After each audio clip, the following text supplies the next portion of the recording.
Bien, écoutez, je vous remercie d'avoir bravé le mauvais temps inattendu du début de mars pour venir assister à ce premier cours de la chaire de physique quantique de cette année. Je n'ai pas préparé assez de notes de cours, mais on va en tirer d'autres exemplaires, et donc ceux qui n'ont pas pu l'avoir maintenant pourront les avoir à la fin du cours. Je pense que d'ici une heure, on aura d'autres exemplaires.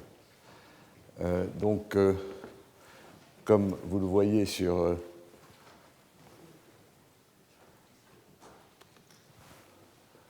cette diapositive, j'ai appelé le cours de cette année « Contrôle de particules quantiques isolées ». Et donc, je vais vous parler des expériences qui ont mené au prix Nobel de physique de l'année 2012, qui, comme vous le savez, ont donc distingué les travaux effectués au laboratoire Kastler-Brossel de l'École normale supérieure à Paris et ceux effectués dans le groupe de David Wineland au National Institute of Science and Technology à Boulder, au Colorado. Il s'agit d'expériences donc qui manipulent des particules quantiques dans un espace protégé pour effectuer des expériences de démonstration des principes de la physique quantique et de démonstration d'opérations d'information quantique. Donc il y a beaucoup, c'est une communauté de chercheurs qui travaillent dans le monde sur ce thème. Il y a beaucoup de groupes qui effectuent des expériences sur des systèmes divers, soit sur des atomes, soit sur des photons, soit même sur des atomes artificiels, des systèmes quantiques constitués d'un grand nombre d'atomes, mais qui se comportent comme des systèmes d'atomes à deux niveaux. Et donc, il y a un très grand ensemble d'expériences qui sont effectuées actuellement dans ce domaine dans le monde. L'une des raisons peut-être du choix qui a consisté à récompenser les deux groupes dont je vous ai parlé, c'est que nous effectuons aussi bien à Paris qu'à Boulder. Nous avons commencé nos expériences il y a très longtemps. En fait, les prémices de ces expériences remontent aux années 1970, et donc c'est un effort sur le long terme qui a été ainsi reconnu, et je voudrais au cours de ces conférences, en tout cas en particulier dans les premières conférences, insister sur l'historique et vous montrer comment finalement les germes de ces expériences ont commencé il y a longtemps à partir d'expériences qui pouvaient paraître beaucoup plus simples, qui manipulaient de grands ensembles atomiques, mais dans lesquels on voyait déjà apparaître les idées qui pouvaient conduire à la manipulation des systèmes simples. Je dois également vous prier de m'excuser parce que j'ai changé le thème du cours. Si vous avez vu les affiches, je devais faire un cours sur la physique quantique et la mesure du temps. C'est un sujet passionnant puisque les horloges atomiques ont connu des développements extraordinaires au cours des dernières années et que maintenant elles sont capables de mesurer le temps avec une précision qui est de l'ordre de quelques secondes sur l'âge de l'univers. Donc cette précision absolument extraordinaire, d'abord il est intéressant de comprendre comment on est arrivé à effectuer des mesures aussi précises et à garder le temps avec une précision aussi fantastique. Et ensuite, il est intéressant de voir quelles sont les applications, aussi bien pour la physique fondamentale que pour la technologie que ces horloges permettraient. Malheureusement, depuis les événements du mois d'octobre dernier, je n'ai pas eu le temps de préparer ce cours qui m'aurait demandé beaucoup de temps et d'efforts parce que ce n'est pas mon thème de recherche personnel. Et donc, je n'ai pas pu le faire pour cette année. J'espère que ce n'est que partie remise et que je pourrai faire un cours sur la mesure du temps l'année prochaine. Néanmoins, les séminaires qui accompagnent mon cours vont traiter de ce sujet largement. Tout à l'heure, Christophe Salomon va nous parler donc, de la mesure du temps au XXIe siècle.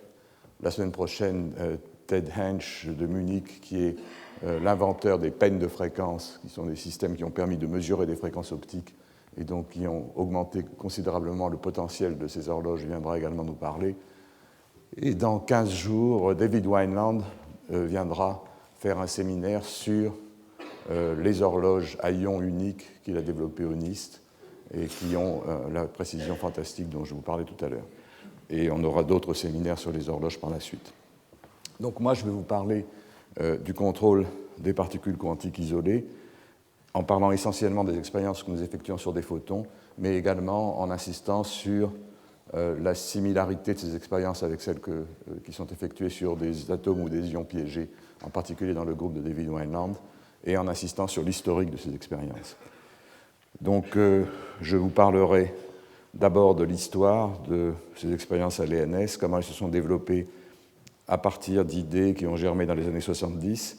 Je montrerai comment ensuite, en arrivant à manipuler et à contrôler des atomes de Rydberg, des atomes très excités dans des cavités micro-ondes, on est arrivé à étudier l'intrication entre atomes et photons, démontrer des opérations simples d'information quantique, réalisation de portes quantiques qui exploitent la logique de la physique quantique pour effectuer des opérations élémentaires de traitement de l'information. Je parlerai également du comptage non destructif de photons, l'observation des sauts quantiques de la lumière et d'expériences sur des superpositions mésoscopiques d'états, de superpositions d'états qui comportent plusieurs particules. C'est ce qu'on appelle des chats de Schrödinger. Dans mon cas, je m'intéresserai donc à des chats de Schrödinger formés avec des photons et la décohérence de ces états. Et à la fin, si j'ai le temps, je conclurai en comparant ces expériences avec celles sur les ions piégés et avec d'autres expériences qui sont réalisées sur des systèmes plus complexes. En fait, j'ai parlé de certains de ces problèmes dans les cours antérieurs, mais je voudrais cette année le prendre avec une optique différente en insistant sur la genèse de ces expériences et sur l'histoire sur le long terme qui montre comment ces expériences sont apparues de façon naturelle au fur et à mesure qu'on obtenait des résultats intéressants sur les systèmes qu'on étudiait. Donc le plan du cours, je vais faire 6 cours. Aujourd'hui, je ferai une introduction qui présentera une comparaison générale entre nos expériences et celles de Dave Weinand sur les ions et une histoire des premiers développements de ces recherches à l'ENS, et donc ça nous ramènera aux années 60-70. La semaine prochaine, je parlerai des débuts de ce qu'on appelle l'électrodynamique quantique en cavité, la physique des atomes de Rydberg couplés au rayonnement micro-ondes, la superradiance en cavité, le système qu'on appelle le micromaser, qui est un système dans lequel on bâtit un champ dans une cavité par l'interaction des atomes traversant la cavité un à un. Et je vous parlerai de la recherche de ce qu'on appelle le régime de couplage fort, le régime dans lequel le couplage entre l'atome et le champ est tellement important que les atomes sont capables d'absorber et de réémettre plusieurs fois le même photon, conduisant à un comportement cohérent qui est indispensable pour les expériences qui seront décrites ensuite. Le 26 mars, je parlerai d'expériences sur l'intrication quantique, les portes quantiques et des expériences qui démontrent le principe de complémentarité en physique quantique. Le 2 avril, j'aborderai le problème du comptage non destructif de photons. Comment est-ce qu'on peut, une fois qu'on a préparé des photons dans une cavité, les observer et les mesurer sans les détruire, ce qui n'est pas évident puisque toutes les mesures habituelles de photons sont des mesures basées sur l'effet photoélectrique qui détruisent la lumière au fur et à mesure qu'on l'observe. Enfin, le 9 avril, je parlerai des expériences de chat de Schrödinger et de décohérence. Et le 16 avril, donc je conclurai en comparant l'électrodynamique quantique en cavité avec la physique des ions piégés, et je ferai également une brève revue d'expériences qui généralisent ces études à des systèmes d'atomes artificiels. Je parlerai en particulier du domaine qu'on appelle maintenant l'électrodynamique des circuits, dans lesquels on fait des expériences analogues aux nôtres, mais où les systèmes atomiques sont remplacés par des circuits supraconducteurs utilisant des l'effet Josephson et utilisant des gaps Josephson qui réalisent des petits systèmes qui possèdent des niveaux d'énergie discrets permettant de faire des expériences analogues à celles qu'on fait en électrodynamique en cavité. Donc je commence par une introduction générale. Qu'est-ce que c'est que le contrôle des particules quantiques isolées? Quel est l'intérêt de ces expériences? Il s'agit en fait d'observer de façon non destructive les manifestations contre-intuitives de la physique quantique, en particulier le principe de superposition des états et l'intrication. Et pour cela, il faut être capable d'isoler les systèmes de leur environnement pour éviter les phénomènes de décohérence qui brouillent et qui détruisent très rapidement les superpositions quantiques. Lorsque les fondateurs de la physique quantique ont essayé d'en établir les principes, ils raisonnaient souvent sur ce qu'on appelle des expériences de pensée, c'est-à-dire qu'ils imaginaient qu'on pouvait isoler des atomes et des photons, et à partir de ces expériences idéales, ils discutaient des postulats de la physique quantique. On peut dire en quelque sorte que les expériences que l'on réalise maintenant sont des réalisations effectives au laboratoire de ces expériences de pensée. Quand on parle du photon, je pense qu'il est utile de se rappeler comment le concept de photon est né en physique. Et c'est en fait la naissance de la physique quantique. La physique quantique est née lorsqu'on a compris que la lumière n'était pas simplement une onde, mais qu'elle était constituée de quanta, de grains élémentaires qu'on appelle les photons. Et cette idée a émergé à partir de l'observation de phénomènes à la fin du XIXe siècle qui ne pouvaient pas être expliqués par la physique classique. Je vous rappelle que la physique classique est basée sur des concepts très simples. D'abord, les lois de la mécanique de Newton, complétées pour les systèmes de grands ensembles de particules par les lois de la thermodynamique, qui avaient été développées par des gens comme Gibbs et Boltzmann à la fin du XIXe siècle.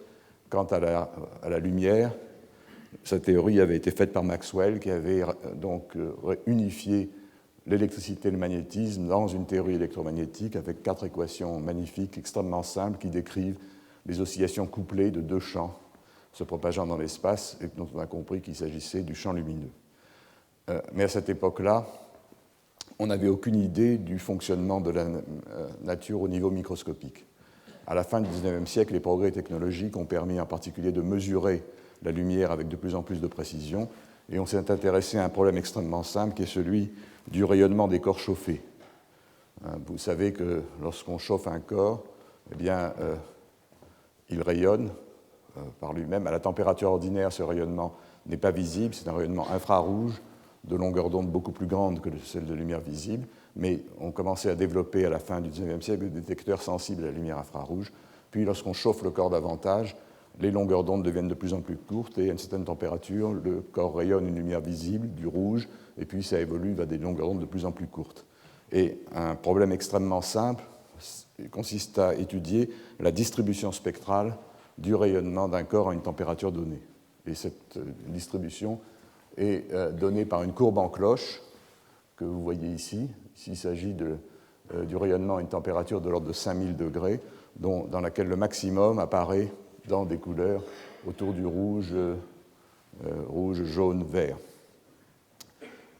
Cette observation physique est extrêmement simple. N'importe qui sait intuitivement qu'un corps chauffé émet de la lumière, mais le gros problème de la physique classique, c'est lorsqu'on utilise les lois de l'électromagnétisme de Maxwell et les lois de la thermodynamique, on obtient la courbe en trait pointillé, qu'on appelle la théorie de Rayleigh-Jeans, la loi de Rayleigh-Jeans, qui montre qu'avec le concept classique, l'intensité augmente avec la fréquence, augmente lorsque la longueur d'onde diminue, et c'est ce qu'on a appelé à la fin du XIXe siècle la catastrophe ultraviolette. Il y avait une incompréhension complète du spectre. La maigre consolation, c'était que les spectres coïncidaient aux très grandes longueurs d'onde, aux très petites fréquences, mais aux courtes longueurs d'onde, il y avait ce qu'on appelait la catastrophe ultraviolette. Donc, on avait un véritable scandale d'une courbe en cloche qui décrit un phénomène très simple, inexplicable par la physique classique. Alors, cette courbe théorique, elle avait été établie de façon semi-empirique par d'abord une approximation par Wien à la fin du XIXe siècle, puis une courbe exacte qui rendrait très bien compte de tous les résultats expérimentaux par Planck. Et Planck, en 1900, pour essayer de comprendre cette courbe, a introduit une théorie ad hoc disant que les atomes qui émettent cette lumière échangent avec le rayonnement, non pas de façon continue, mais par éléments discrets, que l'on appelle des quanta. Mais Planck lui-même ne croyait pas vraiment à la physique à la signification physique profonde de cette explication. Et la vraie explication est venue avec Einstein en 1905 dans l'un de ses fameux papiers sur la nature de la lumière. Il a en fait une analogie avec une autre courbe en cloche qui décrit la distribution des vitesses des molécules dans un gaz. C'est la distribution de Maxwell-Boltzmann. Et Boltzmann avait établi que si vous prenez un gaz, par exemple l'air dans cette pièce, les molécules de ce gaz sont distribuées en vitesse et à une température donnée, il y a une vitesse maximale ou une énergie cinétique maximale et la courbe correspondante est une courbe en cloche. Ce qui était remarquable, c'est que Einstein a fait une analogie avec une théorie qui était elle-même une hypothèse, puisque personne n'avait jamais vu des atomes et la théorie de Boltzmann était également une hypothèse. Mais Einstein a compris qu'il suffisait d'ajouter à la thermodynamique le fait que la matière était formée de grains pour arriver à comprendre une courbe en cloche. Et de façon plus mathématique, ce qu'il a fait, c'est qu'il a comparé les expressions de l'entropie d'un mode de fréquence nue du champ thermique qu'on pouvait obtenir à partir de l'équation de la loi de Wien avec l'entropie d'un gaz parfait. Et il a vu que ces deux expressions étaient identiques si on identifiait le nombre d'atomes du gaz à une quantité sans dimension qui était le rapport U sur H nu, où U est l'énergie du rayonnement et H nu, le quantum introduit de façon heuristique par Planck. Et donc il a assimilé U sur H nu à un nombre de particules, et à partir de ce moment-là, le fait qu'on avait deux courbes en cloche dans les deux théories devenait évident. Et c'est donc la puissance d'une analogie qui a conduit Einstein, en explicitant les idées de Planck, à introduire pour la première fois les quanta, qu'on a appelés plus tard les photons, dans la physique. Alors ça paraissait une idée simple, mais c'était quand même une idée révolutionnaire, parce que la lumière est une onde, et le fait qu'on ne peut pas oublier qu'elle est une onde, puisque toutes les expériences d'interférence, en particulier l'expérience de Young, dont je vais vous parler dans un instant, ne peut s'interpréter qu'en termes ondulatoires. Donc il a fallu accepter l'idée qu'il y avait à la fois un aspect ondulatoire et corpusculaire à la lumière, et ça a ouvert vraiment le champ à la physique quantique, et ça a conduit à l'apparition de ce monde étrange où règne le principe de superposition des états. Si vous considérez une particule, elle doit être à un endroit donné d'après la physique classique, mais si cette particule se comporte comme une onde, elle peut également être à la fois à plusieurs endroits. Et ceci se matérialise de la façon la plus claire si on reprend cette expérience de Young que vous connaissez tous. On envoie des particules de lumière, on envoie des photons à travers un écran percé de deux trous, et on observe derrière cet écran des interférences, des franges d'interférences, des endroits donc où les photons arrivent avec une grande probabilité, des endroits où ils n'arrivent jamais. Vous voyez ici, cette expérience est effectuée maintenant avec de nombreux systèmes et avec de nombreux montages, différents montages expérimentaux. Ici, vous le voyez, c'est une expérience qui a été faite à Cachan par Jean-François Roch, dans un montage analogue au montage de Young. Et vous allez voir, l'intensité lumineuse est tellement faible, elle est réalisée par des sources de photons uniques, et l'intensité est tellement faible qu'il n'y a jamais pas plus qu'un photon qui traverse l'appareil à chaque instant. Et vous allez voir comment la figure d'interférence se bâtit au fur et à mesure que les photons arrivent. Et vous voyez en dessous l'histogramme qui fait apparaître clairement les franges d'interférence. Alors c'est une expérience qui est très très simple, qui maintenant peut pratiquement être réalisée comme une expérience de cours, mais qui est extrêmement parlante. Et Feynman disait que tout le mystère de la physique quantique tenait dans cette expérience.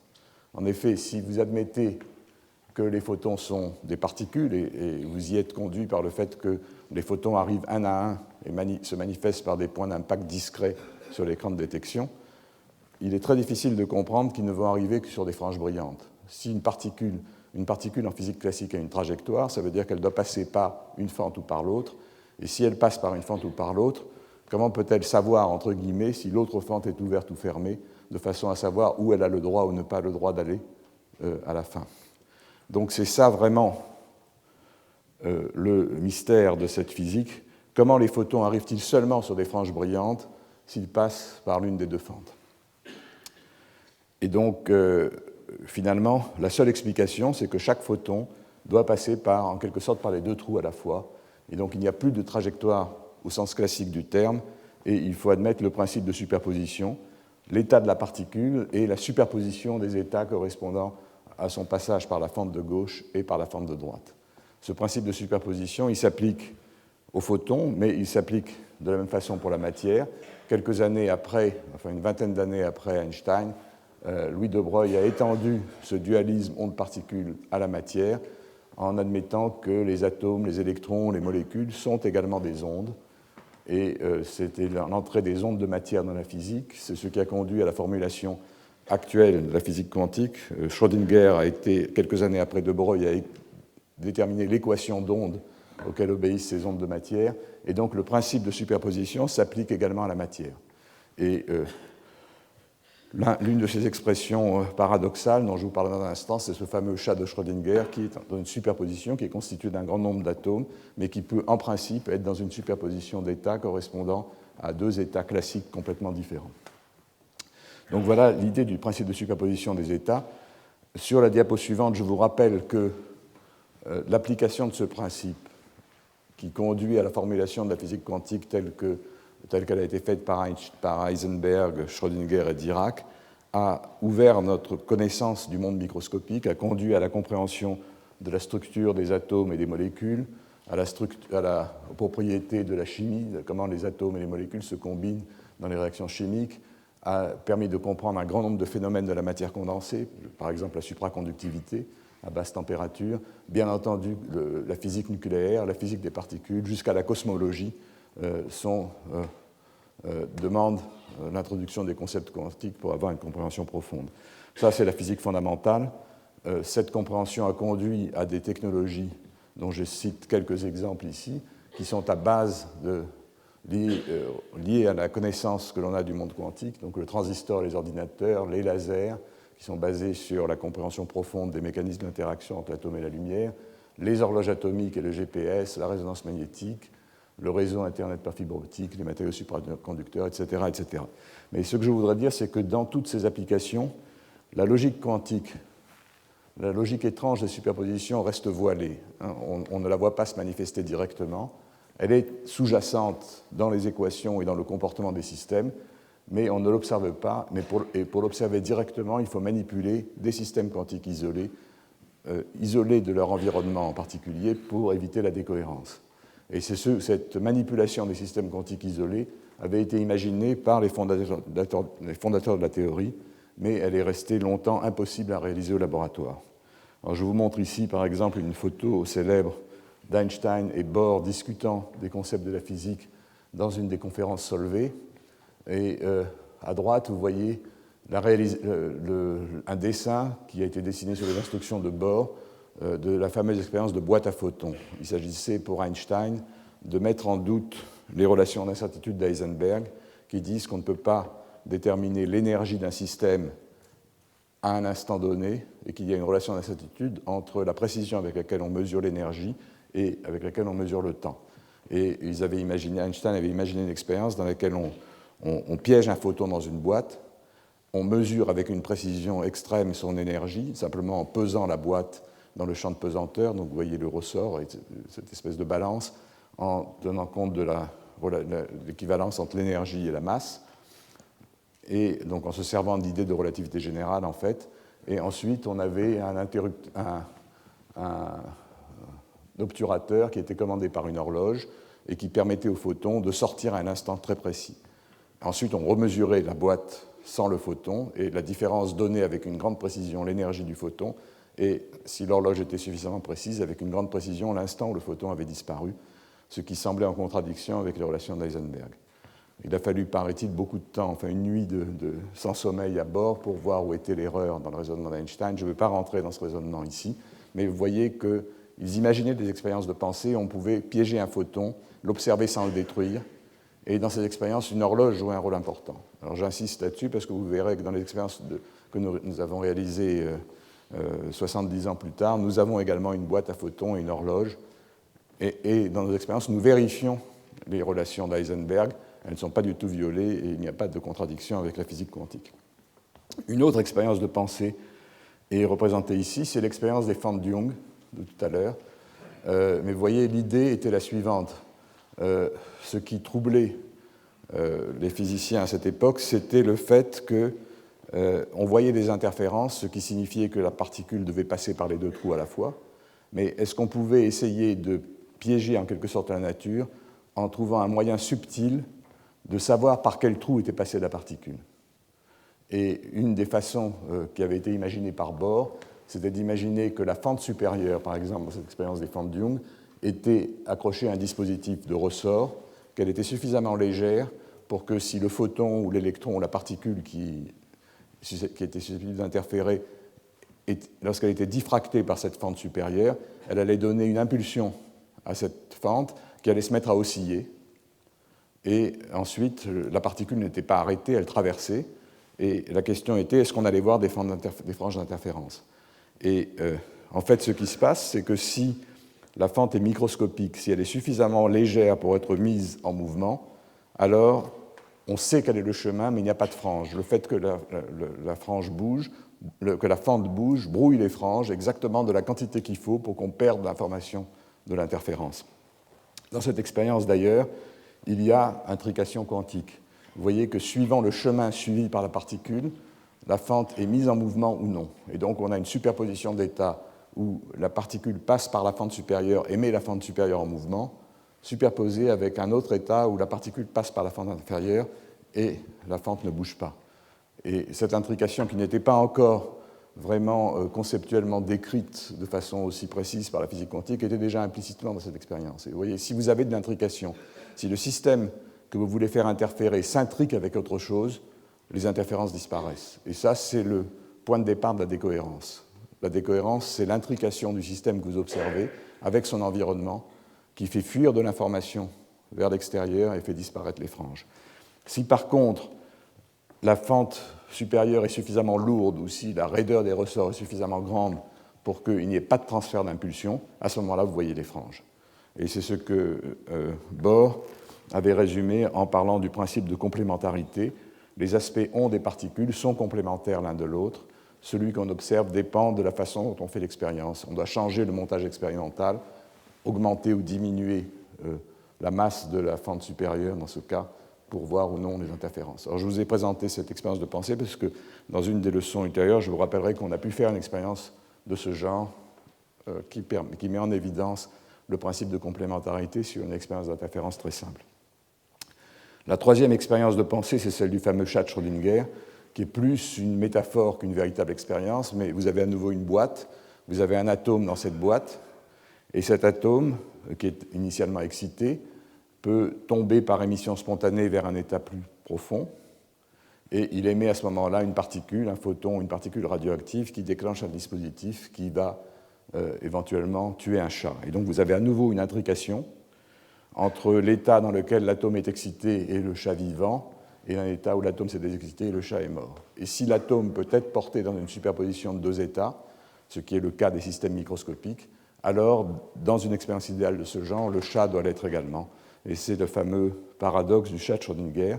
Donc c'est une fable qui montre que le principe de superposition mène, pour deux systèmes qui ont interagi, à la notion d'intrication quantique et pose évidemment le problème de la limite entre les mondes classiques et le monde quantique, puisqu'on n'a jamais vu de telle situation avec un système macroscopique. Donc il faut comprendre comment la décohérence efface ces cohérences quantiques très vite dans des systèmes formés d'un grand nombre de particules. Donc les physiciens quantiques, imaginaient, les Einstein, Schrödinger et Bohr, imaginaient ces expériences, mais en même temps, ils considéraient que ces expériences resteraient pour toujours impossibles. Et il y a des citations intéressantes qu'on rappelle souvent, par exemple de Schrödinger. Schrödinger disait, en 1952, déjà à une époque beaucoup plus avancée que l'expérience des années 30, donc on ne réalise jamais d'expérience avec des électrons, des atomes ou des petites molécules. On le fait bien dans des expériences de pensée, mais ça conduit toujours à des conséquences ridicules. Alors, donc l'objet de mon cours, ça va être de vous montrer que les conséquences ne sont pas toujours ridicules, qu'on peut le faire, et que les expériences de pensée peuvent devenir réelles. Alors ça peut paraître un peu paradoxal que Schrödinger ait dit ça en 1952, parce qu'en 1952, on savait déjà que les particules existaient, on les avait observées. Si vous prenez, par exemple, une chambre à bulles, dans la chambre à bulles, vous voyez les traces laissées par une particule derrière elle. Et dans les accélérateurs de particules, vous faites entrer en collision brutale deux particules, et vous voyez les débris qu'elles laissent, et à partir de l'analyse des débris, vous avez bien une étude des propriétés des particules. Mais ce que disait Schrödinger, c'est que ça, c'était possible, mais c'était des observations, pour ainsi dire, post-mortem. On voyait les résultats de débris laissés par des particules après qu'elles aient été détruites. Et il l'exprimait dans le même article que j'ai déjà cité, de la façon suivante, en disant « C'est vrai qu'on peut dire qu'on n'expérimente pas avec des particules uniques et qu'on ne le fait pas plus que l'on est capable d'élever des dinosaures dans un zoo. En fait, ce qu'on fait, c'est qu'on examine les restes d'événements longtemps après que ces événements se soient produits. En d'autres termes, ce qu'il faisait, c'est qu'il comparait les physiciens à des paléontologues qui sont capables de reconstituer les particules à partir d'un os ou d'un morceau de mâchoire d'êtres préhistoriques. Alors, en fait, ce n'est plus vrai, et on peut maintenant réaliser ces expériences de pensée en contrôlant tout un zoo de particules, pour reprendre l'expression de Schrödinger, dans des expériences qui sont devenues bien réelles. Ceci parce que la technologie a évidemment évolué. On dispose maintenant de lasers accordables qui sont capables de manipuler des atomes avec une précision extraordinaire, de lasers accordables en fréquence et en puissance et en durée d'impulsion. Ces lasers n'existaient pas évidemment à l'époque en question. On a des ordinateurs rapides qui sont capables d'exploiter des données en temps réel, et les constantes de temps d'évolution des systèmes sont des constantes de temps qui sont la microseconde ou la nanoseconde, donc il faut être capable d'accumuler des données très rapidement si on veut en particulier être capable de réagir in vivo sur le système. Et puis il y a d'autres technologies, par exemple pour les boîtes à photons dont je vous parlerai, il faut des matériaux supraconducteurs, et le point sur lequel je voudrais insister, c'est que ces trois technologies sont des technologies quantiques. C'est la physique quantique qui a permis de les développer. Donc vous voyez qu'on a une espèce de cercle vertueux dans la physique.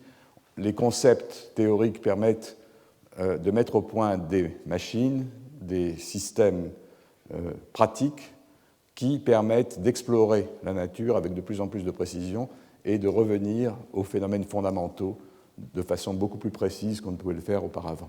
Donc on a pu, à partir de ce moment-là, développer des expériences, et on peut maintenant contrôler les particules dans le monde quantique, et c'est donc l'objet des deux types d'expériences qui sont réalisées au NIST et à Paris, qui sont en fait les deux faces d'une même médaille. On manipule de façon non destructive, dans un cas des atomes uniques en se servant de lumière pour les observer et pour les manipuler, et dans l'autre cas des photons uniques, et on se sert de faisceaux atomiques traversant la boîte qui contient ces photons pour les manipuler. Donc voilà le principe des expériences de boules d'air, un piège électromagnétique formé par des électrodes qui confinent des ions à l'intérieur, donc des atomes chargés, et des faisceaux laser sont utilisés pour manipuler ces ions et pour les observer. Et à Paris, on fait l'inverse. On enferme des photons dans une boîte, une cavité formée de parois réfléchissantes, et on envoie des atomes spéciaux qu'on appelle des atomes de Rydberg, qui traversent la boîte et qui permettent de manipuler et d'extraire de l'information.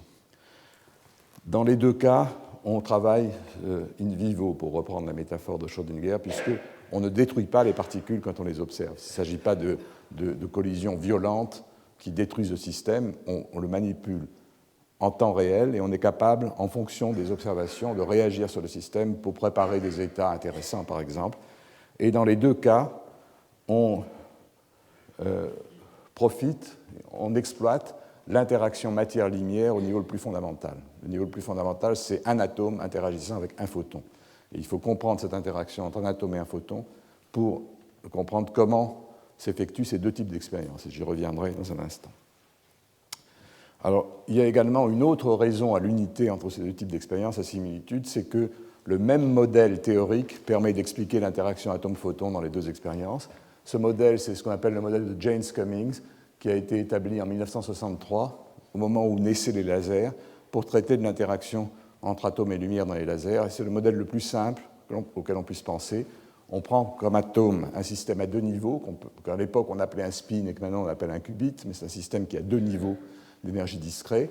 Et l'oscillateur, le champ, dans les expériences, l'oscillateur, c'est un oscillateur harmonique qui a des niveaux équidistants, correspondant à 0, 1, 2, 3 quanta, c'est-à-dire à 0, 1, 2, 3 photons.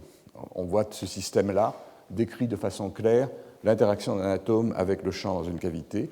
Et oméga, grand oméga, c'est la constante de couplage dont je parlerai plus en détail. C'est ce qu'on appelle la fréquence de Rabi du système. L'hamiltonien qui décrit ce système est un hamiltonien extrêmement simple. Il est la somme d'hamiltoniens du spin. C'est donc un spin, c'est un moment cinétique 1,5 dans un champ magnétique, par exemple. Donc oméga atomique, dans ce modèle, ce serait quelque chose qui est proportionnel à l'amplitude du champ magnétique qui définit l'énergie du spin. L'oscillateur harmonique a un hamiltonien qui fait intervenir les opérateurs d'annihilation et de création d'un photon, A et A croix, et donc les états propres les énergies propres de A croix A, ce sont les nombres 0, 1, 2, etc., et donc ce sont les nombres de quanta. Et le couplage entre les deux est très simple.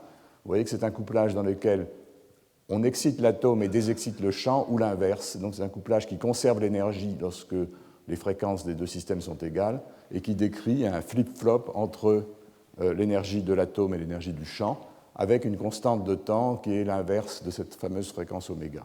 Donc cet hamiltonien est extrêmement simple, j'en reparlerai plus tard, et il présente l'intérêt qu'il est complètement diagonalisable, que c'est un système qui ne couple entre eux que les niveaux 2 par 2 et qu'on peut résoudre de façon exacte.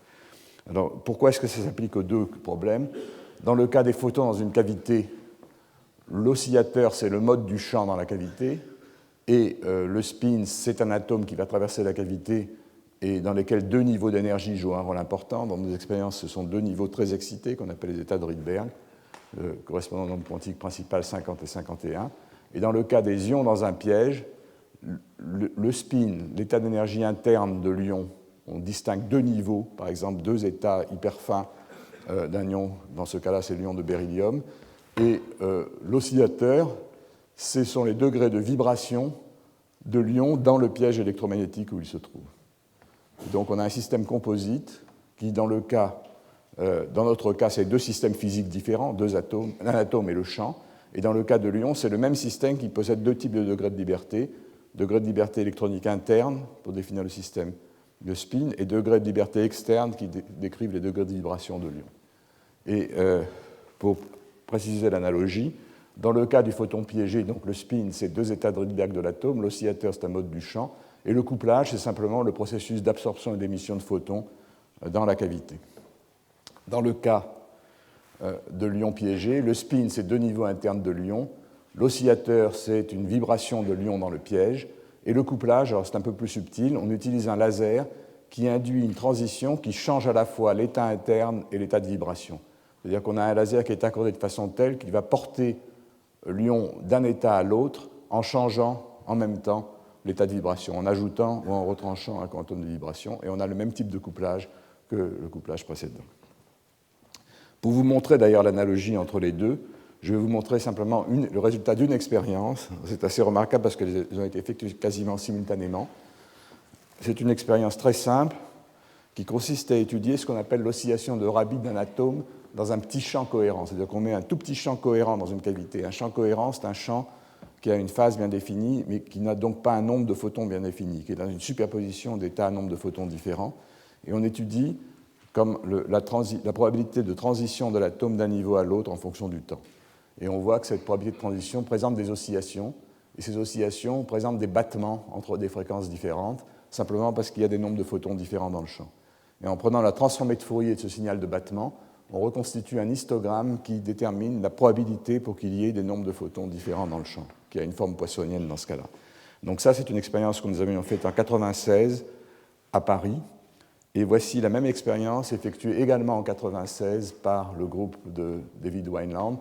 C'est maintenant l'oscillation de Rabi d'un ion qui oscille entre deux niveaux d'énergie interne en même temps qu'il oscille dans le piège sous l'effet d'un mouvement d'oscillation cohérente. Vous voyez les mêmes types de battements, le même type de transformée de Fourier avec le même type de courbe. Et ce qui est remarquable, c'est que ces deux expériences ont été publiées l'une après l'autre dans le même numéro de Physical Review Letters, à 4 pages d'intervalle. Donc vraiment, on avait travaillé indépendamment, on ne savait pas.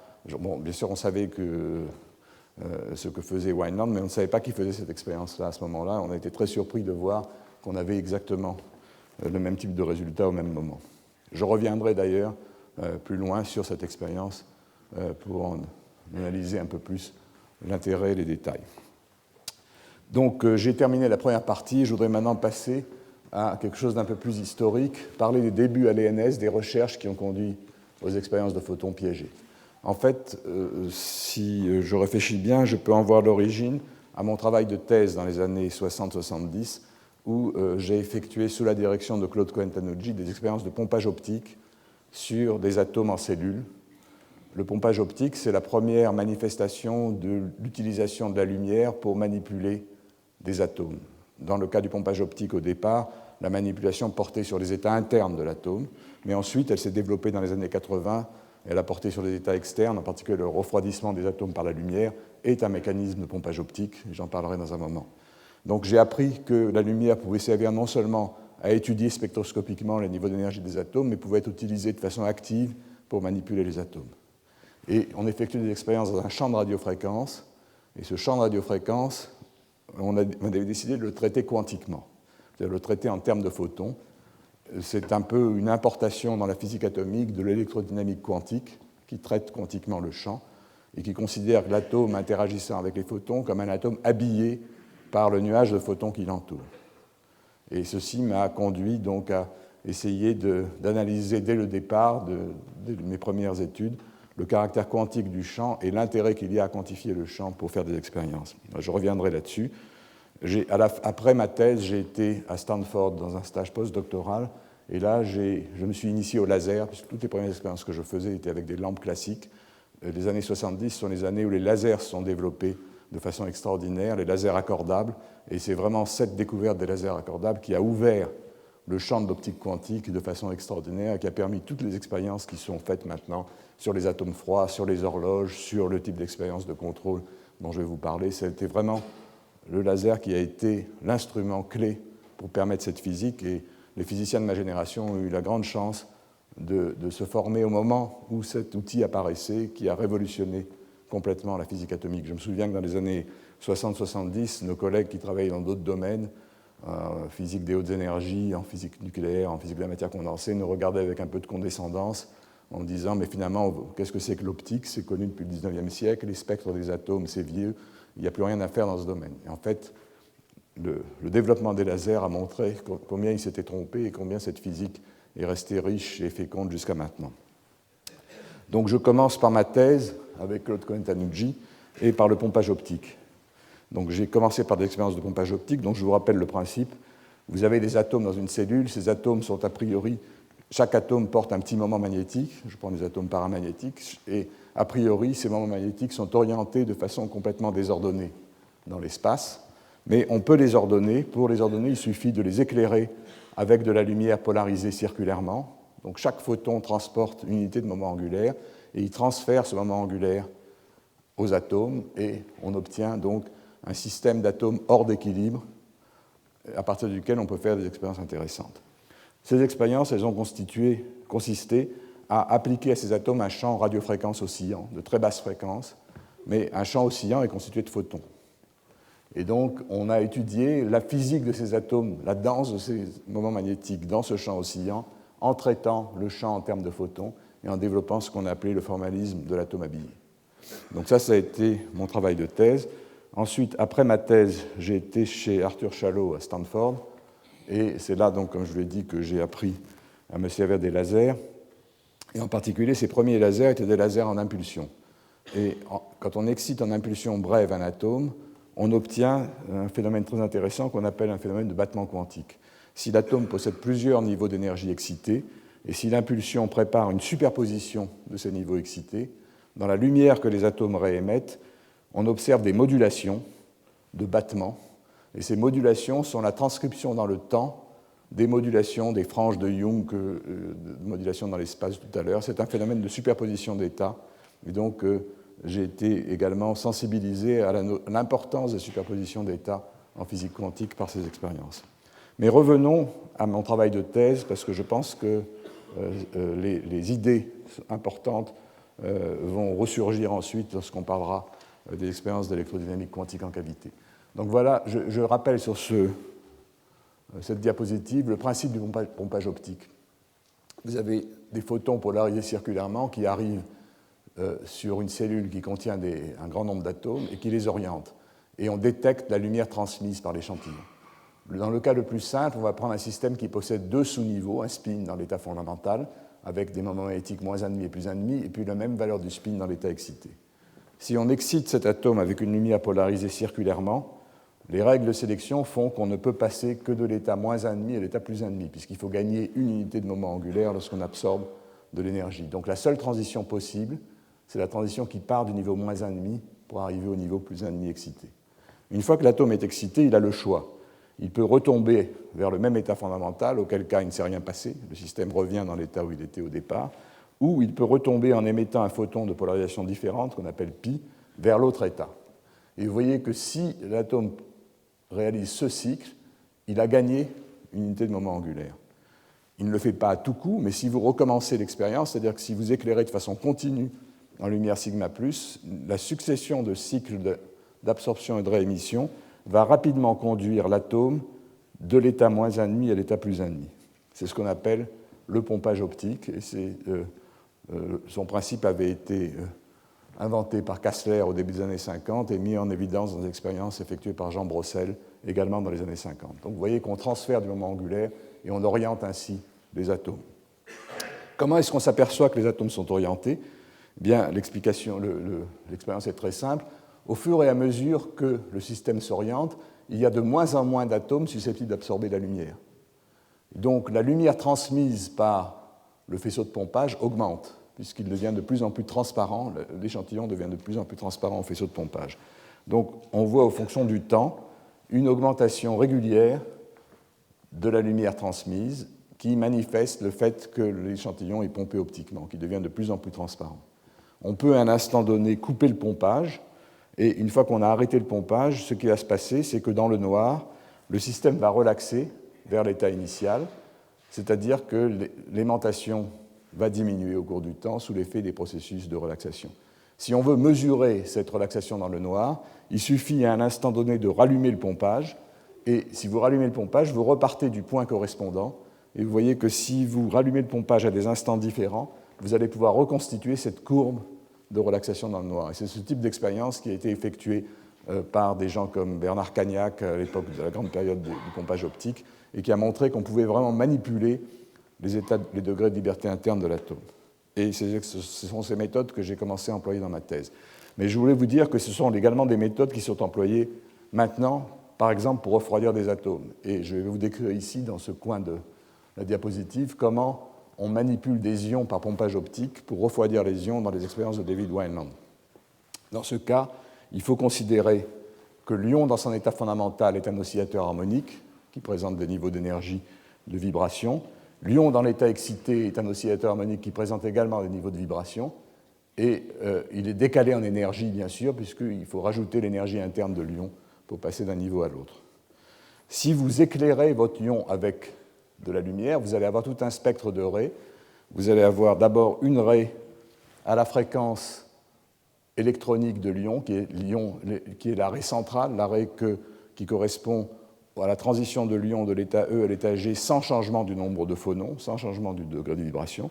Et puis vous allez avoir une raie à la fréquence décalée de oméga qui correspond à l'absorption de l'énergie interne plus la création d'un quantum de vibration.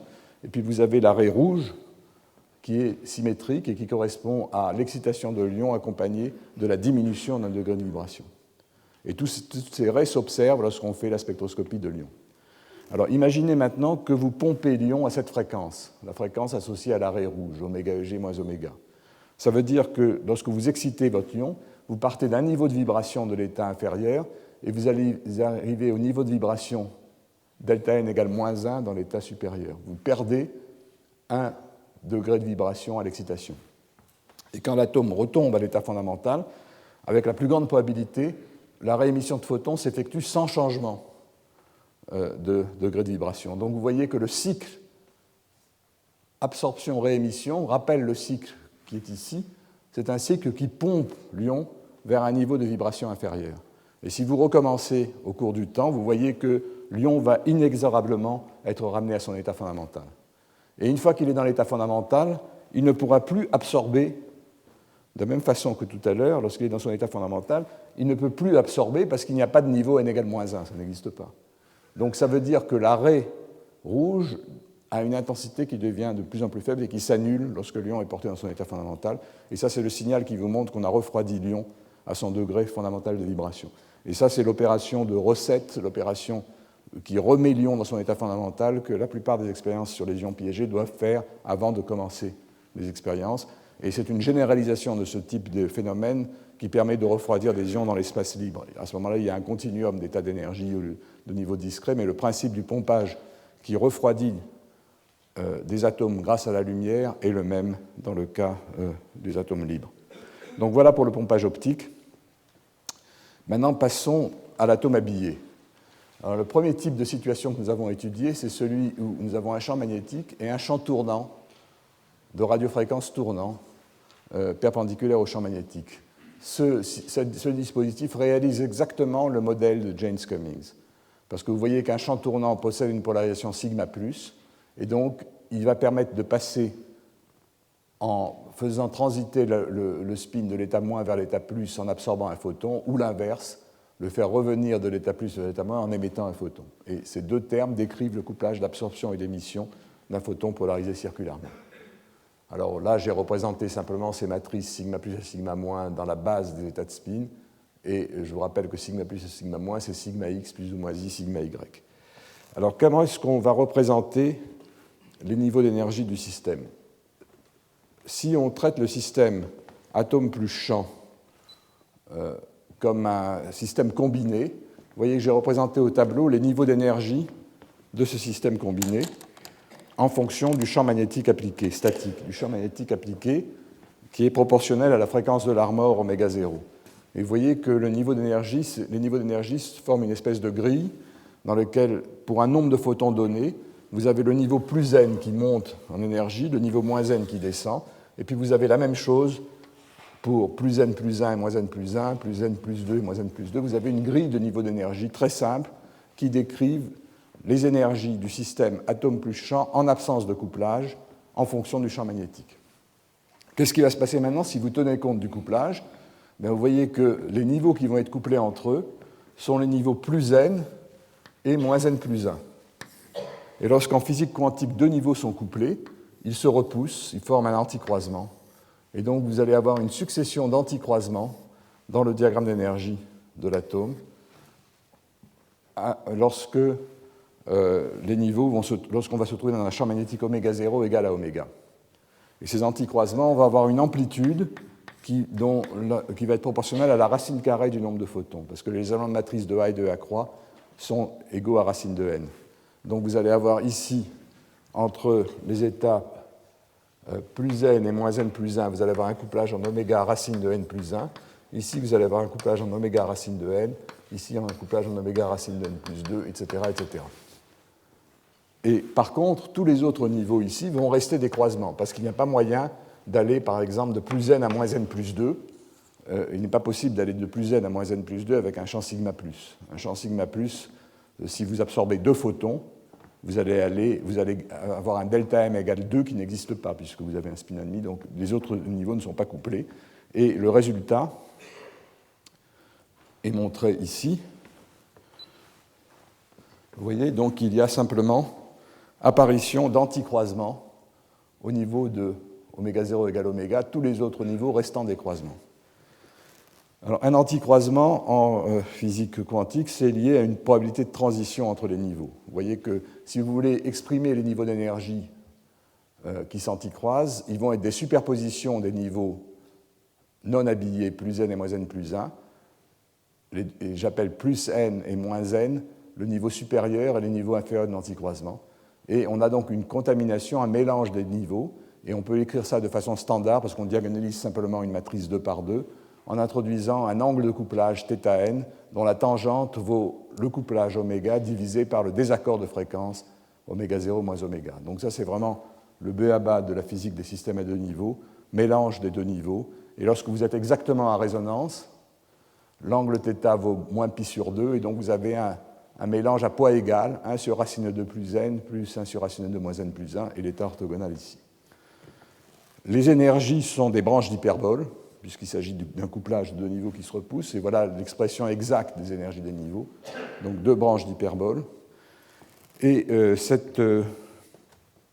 ces formules simples permettent de calculer l'oscillation de Rabi. Qu'est-ce que c'est que l'oscillation de Rabi?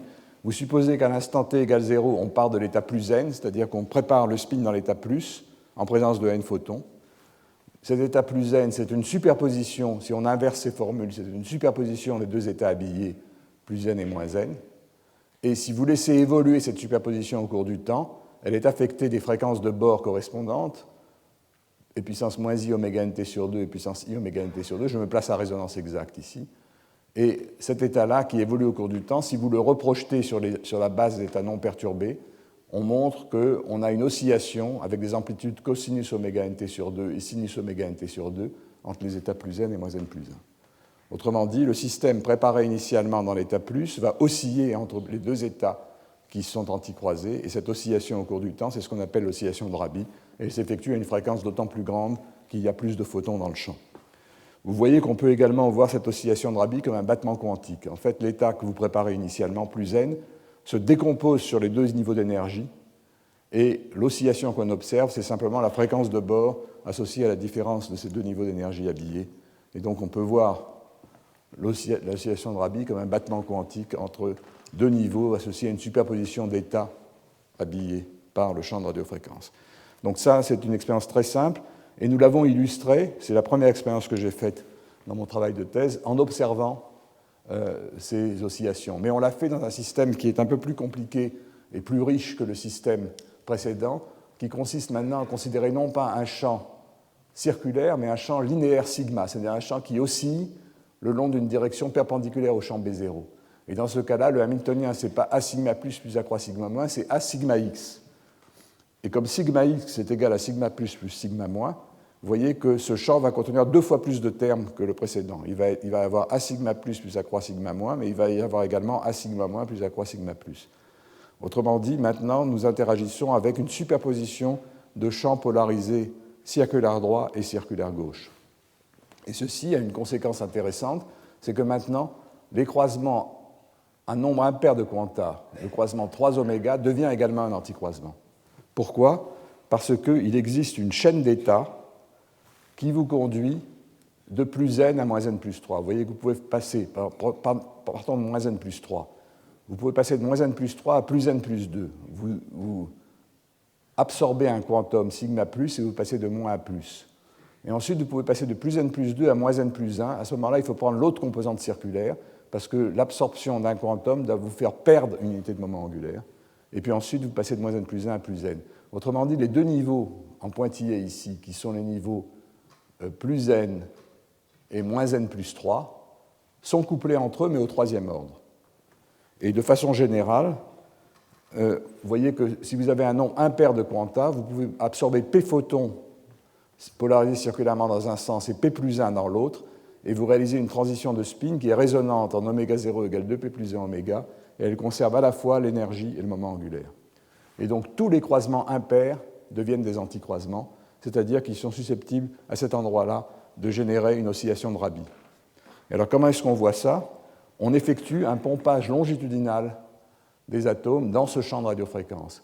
Donc on oriente les spins dans cette direction, et chaque fois qu'on passe à un de ces anticroisements, il y a une probabilité que le spin bascule.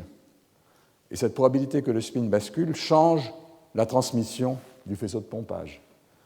À chaque fois que ça se passe, la transmission du faisceau de pompage diminue parce qu'on désoriente les spins et on observe ces résonances oméga 0 égale oméga, 3 oméga, 5 oméga, 7 oméga. Et vous voyez qu'on travaillait là à 60 Hz, à une fréquence extrêmement basse.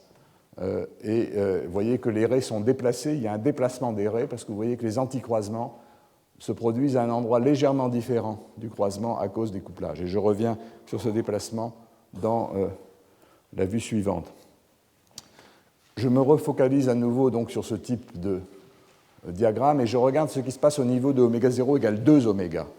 Si vous êtes au niveau de oméga 0 égale 2 oméga, il n'y a pas d'anticroisement, parce qu'il n'y a pas moyen. Si vous absorbez 2 photons sigma plus, vous allez avoir delta m égale 2, 2 photons sigma moins, vous allez avoir delta m égale moins 2, et un photon sigma plus et un photon sigma moins, vous allez avoir delta m égale 0. Donc vous ne pourrez jamais faire delta m égale plus 1 ou moins 1. Donc ces niveaux-là restent des croisements. Donc en pointillé, vous avez des croisements du système en absence de couplage, mais vous voyez que lorsque vous tenez compte du couplage, les croisements sont déplacés. Ce déplacement est lié simplement au fait que vous êtes sur une branche d'hyperbole et que vous avez une certaine distance entre l'hyperbole et son asymptote. Alors, il y a un déplacement du croisement, et vous voyez aussi que le niveau habillé plus NH est égal au niveau plus N, légèrement contaminé par le niveau moins N plus 1. Vous voyez, ce niveau-là est légèrement contaminé par l'autre niveau qui descend ici à cause de cet anticroisement. Donc vous avez une contamination du niveau plus N par moins N plus 1, et vous avez une contamination de moins n plus 2 par le niveau plus n plus 1. Et le point important, c'est que les deux niveaux habillés qui se croisent, plus n et moins n plus 2, sont contaminés par des niveaux qui possèdent le même nombre de photons, mais à un ordre de perturbation. Ça veut dire que si vous introduisez un moment transversal, si vous pompez transversalement et que vous introduisez un spin transversal dans le système, ce spin transversal va posséder un élément de matrice entre les deux niveaux habillés sous l'effet de la perturbation. C'est parce que les niveaux sont habillés qu'il existe un élément de matrice transversale du pompage, parce que l'opérateur atomique Sx ne couple pas des états à nombre de photons différents. Il faut chercher dans leur expansion, dans le développement des états, des contributions avec le même nombre de photons, parce qu'un opérateur atomique n'agit pas sur les photons. Et donc, le résultat final de tout ça, c'est que si vous pompez les spins de façon transversale, lorsque vous passez au niveau de oméga 0 égale 2 oméga, il y a une petite composante de spin transversal qui n'évolue plus en fréquence et qui va s'accumuler au cours du temps. Et vous allez pouvoir accumuler du spin transversal au croisement de niveau. C'est ce qu'on appelle une résonance de croisement de niveau. Et cette résonance de croisement de niveau, nous l'avons observée. Vous voyez comment ces résonances de croisement de niveau se produisent à faible intensité. Et lorsque vous forcez l'intensité, elle se déplace parce que ce croisement de niveau se déplace sous l'effet de la perturbation. Et donc on a appelé ça, bon, je mets nouvelle entre guillemets, puis c'était nouveau il y a 40 ans, mais j'étais très fier de ça parce que c'était la première chose nouvelle que j'avais observée. On a publié un papier en disant voilà les nouvelles résonances qu'on peut observer en pompage transversal. Ce ne sont pas des résonances liées à des transitions réelles entre les niveaux, ce sont des résonances de cohérence liées au fait qu'on accumule une cohérence entre deux niveaux au voisinage de ces croisements de niveau de l'atome habillé. Alors là, bon, je vais aller très vite, comme je vois que le temps passe. Sur cette diapositive, j'ai analysé en détail les déplacements. C'est une théorie des perturbations très simple qui vous permet de calculer le déplacement du niveau plus n et le déplacement du niveau moins n plus 2p. Voilà les formules, c'est de la théorie des perturbations du deuxième ordre très très simple. Et ça permet de calculer de façon très simple le déplacement de la résonance. On donne une expression générale pour p égale 1, 2, 3, etc. pour toutes les résonances de croisement de niveau. Parce qu'il se passe la même chose pour 4 oméga, 6 oméga, 8 oméga, et ainsi de suite. Et vous voyez que le déplacement de cette résonance est proportionnel au nombre de photons, c'est-à-dire au carré de l'amplitude du champ de radiofréquence. Et j'insiste sur ce déplacement parce que vous voyez qu'on fait intervenir maintenant un déplacement de niveau d'énergie proportionnel au nombre de photons, et c'est l'effet qu'on a utilisé 30 ans plus tard pour compter des photons sans les détruire. Donc on reviendra sur cet aspect des choses, l'importance des déplacements des résonances comme moyen, de façon dispersive, non résonante, de compter des photons sans les détruire. Alors on a fait également quelque chose de plus dans cette expérience. Vous voyez, pour l'instant, j'ai traité un petit peu ça de façon perturbative. Qu'est-ce qui se passe au premier ordre de la théorie des perturbations pour voir ce qui va arriver dans les niveaux d'énergie? Mais on peut maintenant passer à une approche non perturbative et regarder ce qui se passe lorsqu'on monte dans les niveaux d'énergie de l'atome habillé. Vous voyez ici un fuseau d'énergie avec des niveaux qui montent et qui descendent, avec des anticroisements. Vous voyez, à oméga 0 égale oméga, vous avez un anticroisement, donc une branche d'hyperbole comme ceci, puis dans la multiplicité inférieure à cette branche-là, elle se croise en 2 oméga, puis ensuite il y a l'anticroisement à 3 oméga, elle se croise à 4 oméga, ainsi de suite. Lorsque vous montez en augmentant le nombre de photons ou l'énergie du champ, vous voyez que ce qui va se passer, c'est que les croisements pairs vont se rapprocher du champ nul à cause des déplacements de fréquence. Et vous voyez que le fuseau va avoir tendance à s'aplatir jusqu'au moment où les deux résonances en plus 2 oméga et moins 2 oméga vont coalescer en champ nul. Et vous allez avoir à ce moment-là deux niveaux d'énergie qui vont se croiser en 3 points, c'est-à-dire que la tangente va devenir nulle. Et ceci indique que, en fait, le moment magnétique de cet atome habillé va s'annuler à cet endroit-là. Les niveaux d'énergie ne vont plus être sensibles au champ magnétique. Et ça, c'est un phénomène qu'on a également découvert, qui est l'annulation du moment magnétique et du facteur de Landé. Le facteur de Landé, c'est le facteur de proportionnalité entre le champ magnétique et l'énergie de l'atome. Et vous voyez que cette annulation du facteur de Landé correspond à l'arrivée en champ nul de la résonance 2 oméga. Et puis ensuite, c'est la résonance 4 oméga qui va arriver en champ nul, et donc il va y avoir des annulations successives du facteur de Landé qui changent de signe. Vous voyez ici, la courbe pointillée avait une pente négative, et là, la courbe pointillée a une pente positive. Donc il y a un mouvement en ciseaux de niveau d'énergie qui s'annule, dans lequel le facteur de Landé s'annule successivement. Alors on en a fait la spectroscopie, on a vérifié expérimentalement que ça marchait, et on a vérifié que les annulations successives du facteur de Landé correspondaient au zéro de la fonction de Bessel. En fait, le facteur de Landé obéit à une loi qui est la fonction de Bessel, J0 de oméga racine de n sur oméga. On a fait des tas de vérifications de ce phénomène.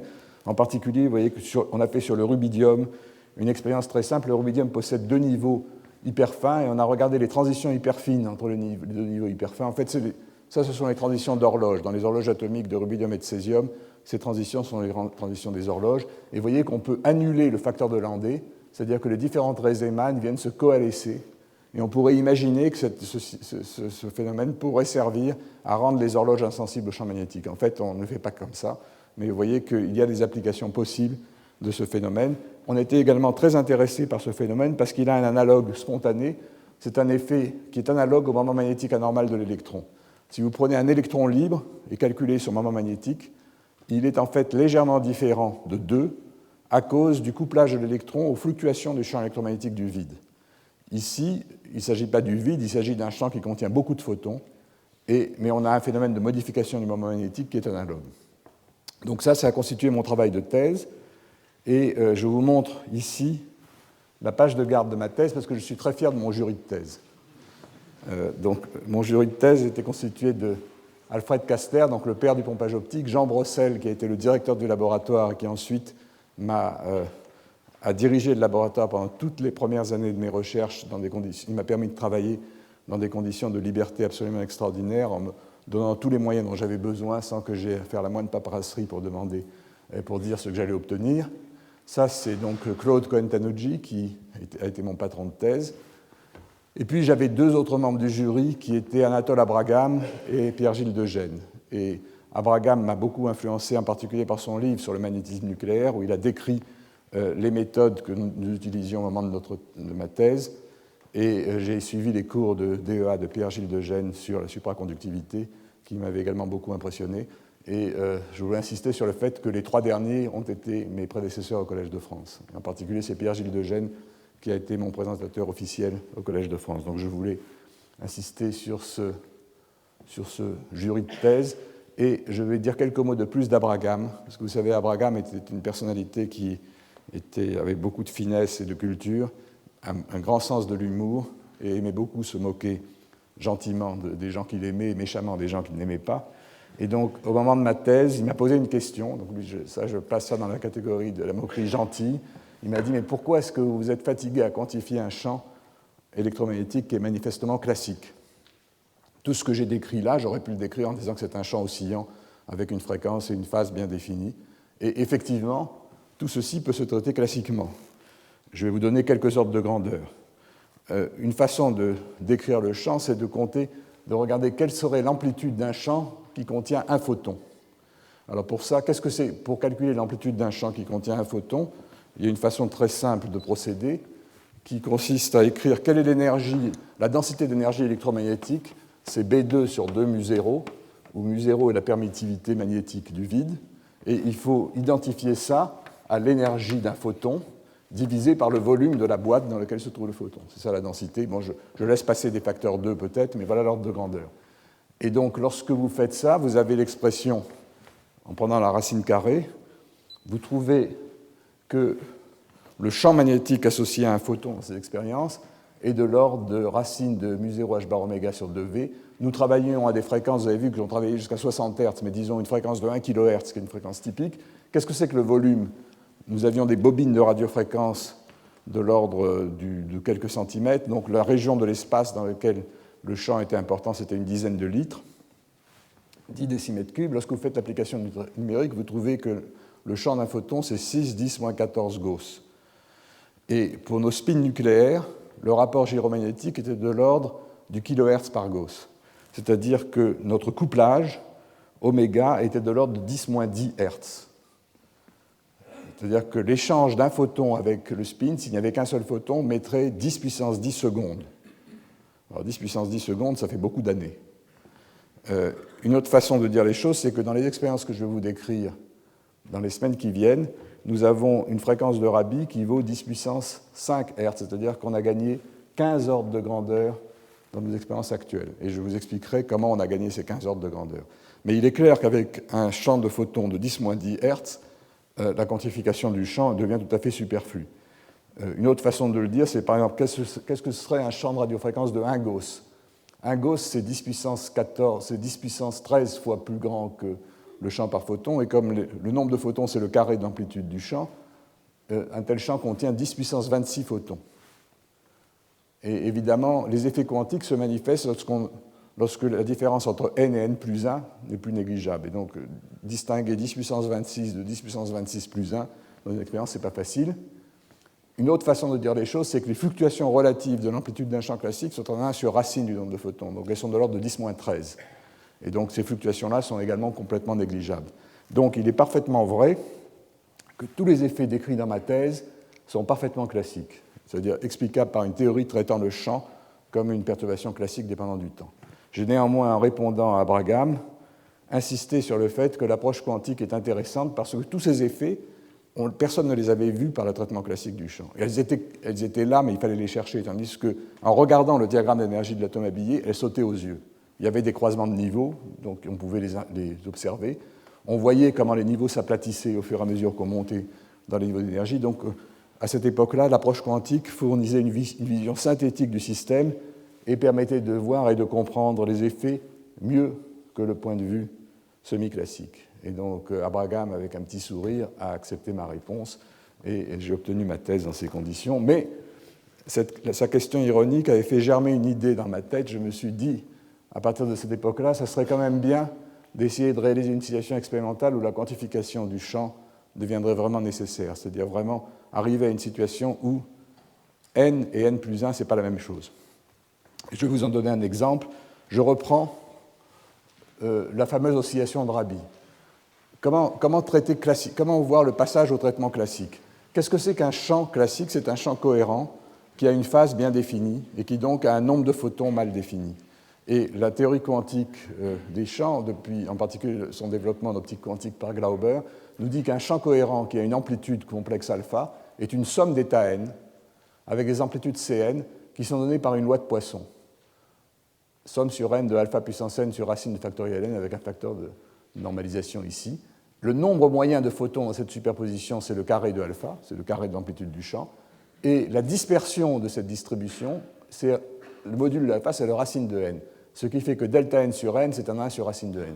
C'est-à-dire que si vous portez la distribution du nombre de photons, vous avez une courbe qui est centrée autour de n, avec une largeur en 1 sur racine de n. Et lorsque n vaut 10 puissance 26, c'est carrément un pic de Dirac. C'est-à-dire que c'est vraiment un champ qui est une amplitude parfaitement définie, des fluctuations nulles. Donc voilà ce qu'est un champ cohérent avec n grand devant 1.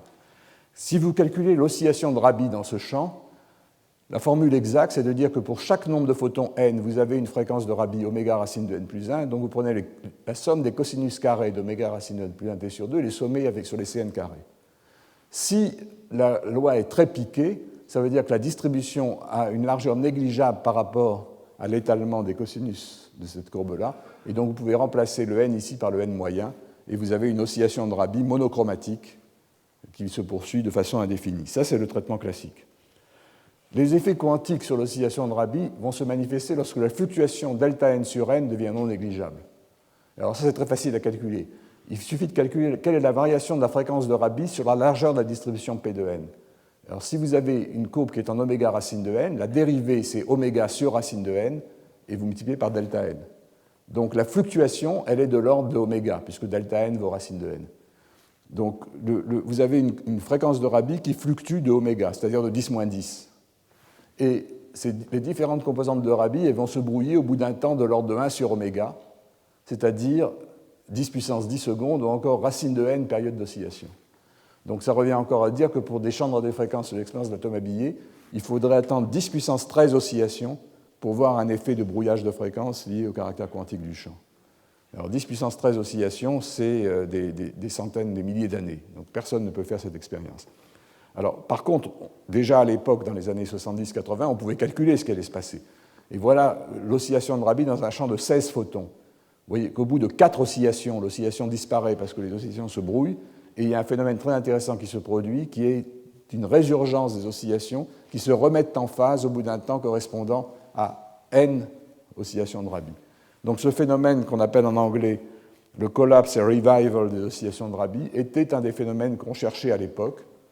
Et vous en avez des prémices dans la diapo que je vous ai montré, ces fameuses oscillations de Rabi qui se brouillaient. Et elles sont maintenant observées de façon très belle dans des expériences dont je vous parlerai à la fin de ce cours. Et à l'époque, la théorie a été faite par ce Eberly en 1980. Donc voilà les effets que l'on cherchait, mais lorsque j'ai quitté Paris pour aller à Stanford après ma thèse, je n'avais pas d'idée de la façon dont cette expérience pouvait être faite. Alors je dis, sur la dernière transparence, je rappelle les expériences de battement quantique que j'ai faites à Stanford. Elle consistait à utiliser un laser en impulsion pour exciter un atome qui possédait plusieurs niveaux d'énergie. Si l'impulsion est suffisamment brève, dans son spectre de fréquence, on va pouvoir recouvrir les différents niveaux excités et préparer une superposition de ces états qui, en réémettant de la lumière, vont présenter des battements. Et je vous montre ici deux types d'expériences. La première expérience qu'on a faite à Stanford, c'était des battements, malheureusement ça ne sort pas très bien, mais il y avait plusieurs fréquences, c'était des battements hyper fins dans un niveau excité du césium. Et ensuite, dès que je suis rentré à Paris après ce séjour postdoctoral, j'ai observé des battements de structure fine dans le sodium avec Claude Fabre et Michel Gross, et vous voyez donc des beaux battements battements lumineux. Et ces battements, ce sont des phénomènes d'interférence quantique. En fait, ce qui se passe, c'est que pour aller de l'état initial à l'état final, c'est-à-dire que le système atomique doit monter par plusieurs niveaux excités. Et à chacun de ces niveaux excités est associée une amplitude de probabilité. Et ces amplitudes de probabilité interfèrent, exactement comme les probabilités qui consistent à faire passer un photon par deux fentes. Et ça veut dire que c'est un effet, ce n'est pas un effet collectif, ce n'est pas lié au fait que les atomes, plusieurs atomes interfèrent, c'est un effet qui se produit à l'intérieur de chaque atome. Et de la même façon que l'expérience des fentes Young peut s'observer atome par atome, ici, ces expériences devraient pouvoir s'observer atome par atome. C'est-à-dire que si vous avez un seul atome, il va émettre un photon, mais l'instant où ce photon va arriver ne va pas être indifférent. Il y a des instants où il arrivera avec une probabilité plus grande que d'autres, et lorsque vous recommencerez l'expérience, vous allez voir les battements. Et ça, j'en étais conscient, mais je ne savais pas comment faire l'expérience avec un atome unique. Mais à nouveau, j'ai été donc amené à me poser la question d'abord de l'importance des superpositions d'états en physique quantique, parce qu'elles permettent d'observer des phénomènes intéressants, et de l'intérêt qu'il y aurait à diminuer le nombre d'atomes pour voir les effets fondamentaux d'interférence au niveau d'atomes individuels. Donc je vais arrêter ici cette première leçon. La conclusion, je vais peut-être vous donner déjà une vague indication de la façon dont on a gagné les 15 ordres de grandeur sur la fréquence oméga. Dans les expériences dont je vous parlais ici, le couplage entre les atomes et le rayonnement était de nature dipolaire magnétique. Nous sommes passés à des transitions dipolaires électriques, on gagne un facteur de constante de structure fine qui est 2 ordres de grandeur. Ensuite, là, on avait du magnétisme nucléaire, et nous sommes passés à un magnétisme électronique, on gagne 3 ordres de grandeur, parce que c'est le rapport des masses de l'électron du noyau. Donc on a déjà gagné 5 ordres de grandeur.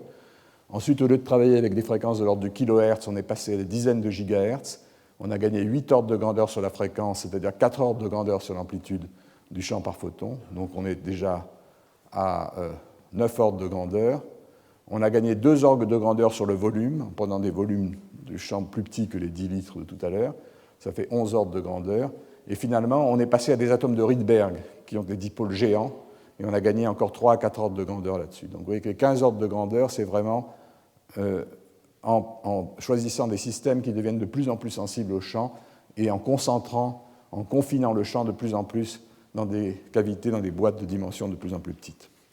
Donc voilà, je vais arrêter là cette première leçon, et je vous rappelle la référence de ma thèse. Donc ce n'est pas simplement le document que je vous ai montré tout à l'heure, ça a été publié aux Annales de physique, et donc l'ensemble des expériences de cette thèse sur l'atome habillé peuvent se trouver là. J'espère qu'on va avoir des documents qui vont... Ah oui, il y en a ici, si vous voulez. Ceux qui n'ont pas pu avoir de documents au début peuvent les prendre maintenant. Donc je vais m'arrêter là, et je vous rappelle que nous avons le séminaire de Christophe Salomon sur la mesure du temps au XXIe siècle dans 10 minutes. Donc mesurez bien le temps dans 10 minutes.